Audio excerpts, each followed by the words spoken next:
Hello and welcome to lesson 3.2 in the Python tutorial series 2.0. Today we're going to continue our work with accumulators. We're going to take a look at some list data types and work with some numbers to write functions that can check for odd numbers, check for even numbers, and remove items from a list. In particular, I want to look at removing items from a list through the use of the for loops, because there's some bad programming habits you can get into, and if you don't do it correctly, it can cause some unique bugs in your programs. So let's go ahead and get started with lesson 3.2 on lists and accumulators. Okay, so here we are in our Python programming environment. I'm going to start over here in my programming window, and to give you the examples that we're going to look at today, we really need a list of numbers. So let's go ahead and create a variable numbers, and this will be a list of integers, and we'll use 1, 6, 2, 52, 76.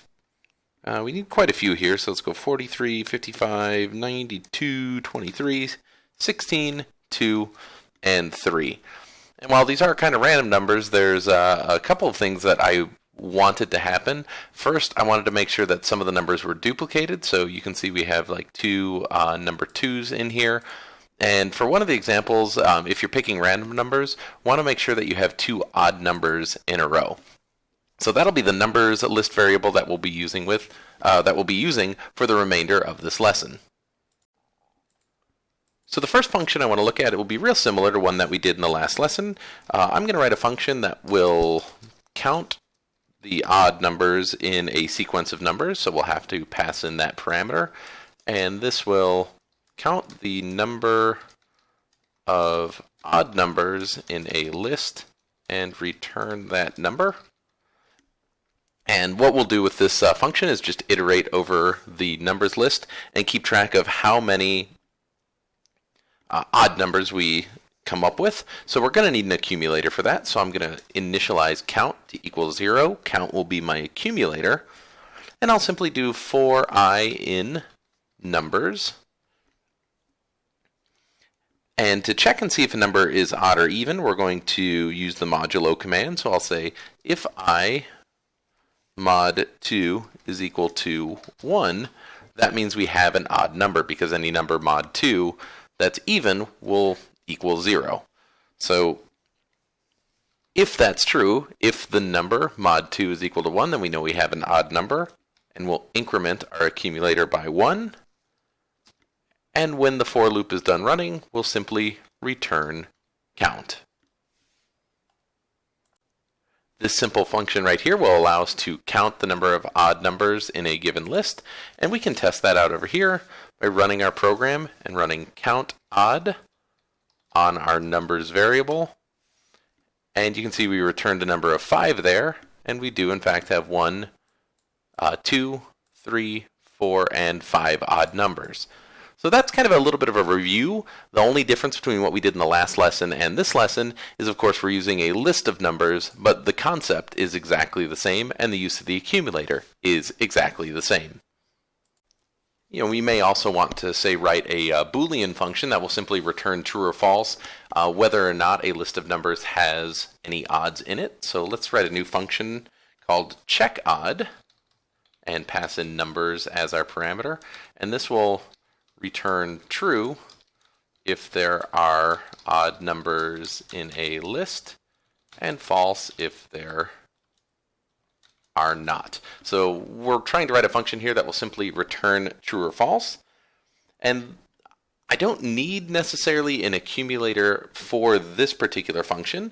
I can kind of do the same thing I did in the last one and say if, or not if, for I in numbers.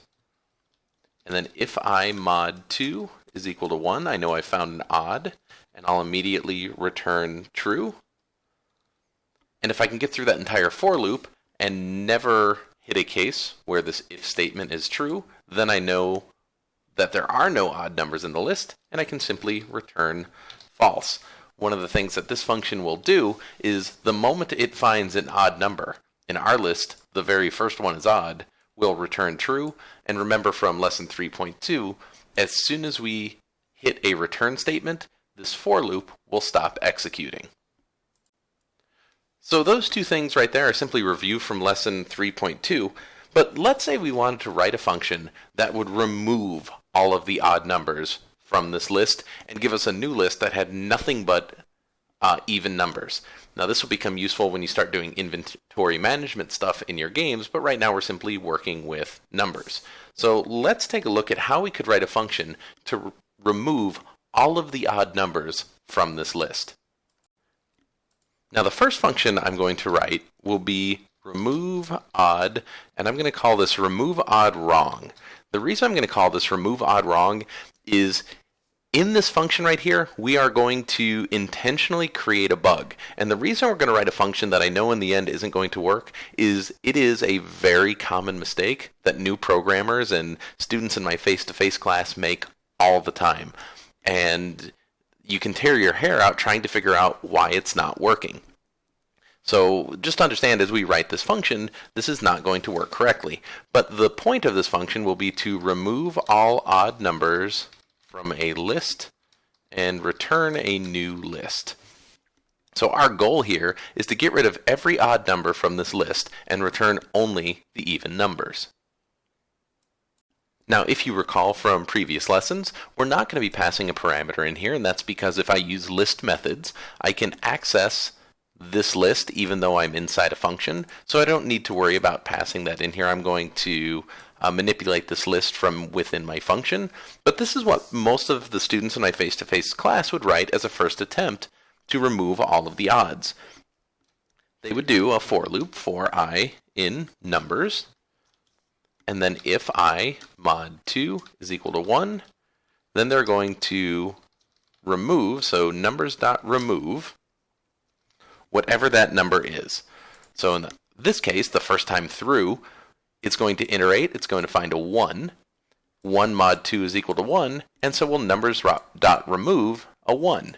The 6, the 2, the 52, the 76 will be safe, and then we'll remove the 43 because I will be equal to 43, so we'll remove 43, we'll remove 55, and so on and so forth.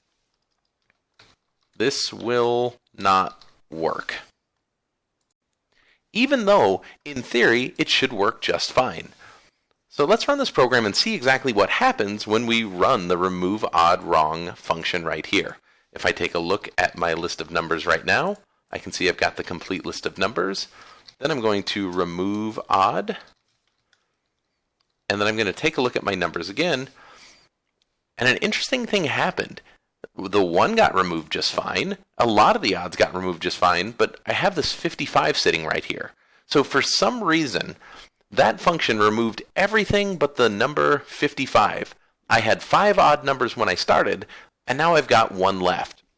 So let's go ahead and logically follow through what this function is doing, why it won't work, and why it's a bad programming practice to write a function that works like this.